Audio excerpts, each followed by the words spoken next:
भगवान कृष्ण को भगवान विष्णु के 8वें अवतार के रूप में और अपने आप में सर्वोच्च भगवान के रूप में पूजा जाता है।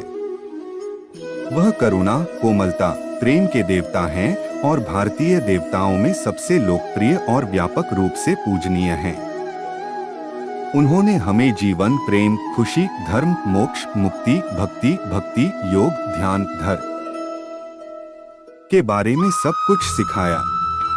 आइए जानते हैं श्री कृष्ण के श्री मुख से निकले कुछ अनमोल वचनों को। श्री कृष्ण उन्हीं के हैं जो श्री कृष्ण के हैं।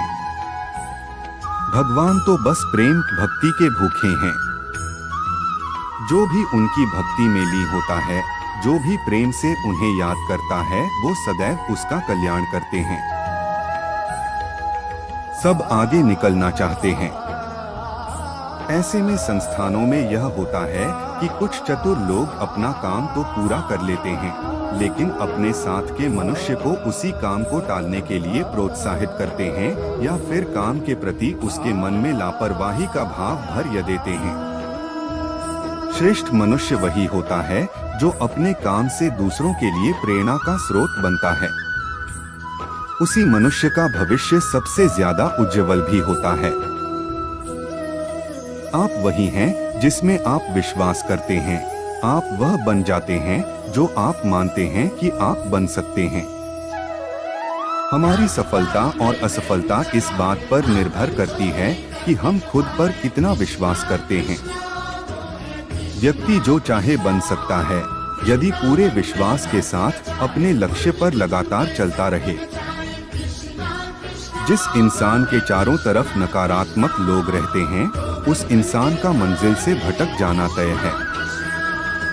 कहते हैं मन के हारे हार है और मन के जीते जीत। जिस प्रकार सकारात्मक विचारों से सफलता मिलती है, उसी प्रकार नकारात्मक विचार असफलता के मार्ग की ओर अग्रसर करते हैं।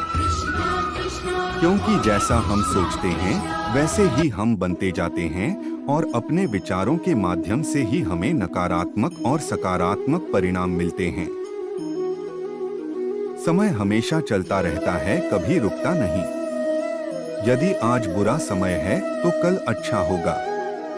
इसलिए आप बिना किसी स्वार्थ के सिर्फ कर्म कीजिए, फल समय खुद देगा। मनुष्य को कभी भी दुखी ना रहना चाहिए, क्योंकि दुख और सुख मनुष्य जीवन में आता रहता है। मनुष्य निष्पक्ष भाव से अपनी कर्म करना चाहिए, तभी मनुष्य सुखी रहता है। जब किसी भी कार्य करने में अगर लालच होगा, बेईमानी होगी, जलन होगी, तो वो काम न तो सही होगा और न ही उसके परिणाम फलदायी होंगे। वह सब कुछ करो जो तुम्हें करना है, लेकिन लालच से नहीं, अहंकार से नहीं, वासना से नहीं, ईर्ष्या से नहीं, बल्कि प्रेम, करुणा, नम्रता और भक्ति के साथ। इसके अतिरिक्त जिस कार्य को हम पूरे मन से प्रेम पूर्वक करेंगे, तो वो न सिर्फ हमारे लिए बल्कि समाज के लिए भी हितप्रद होगा।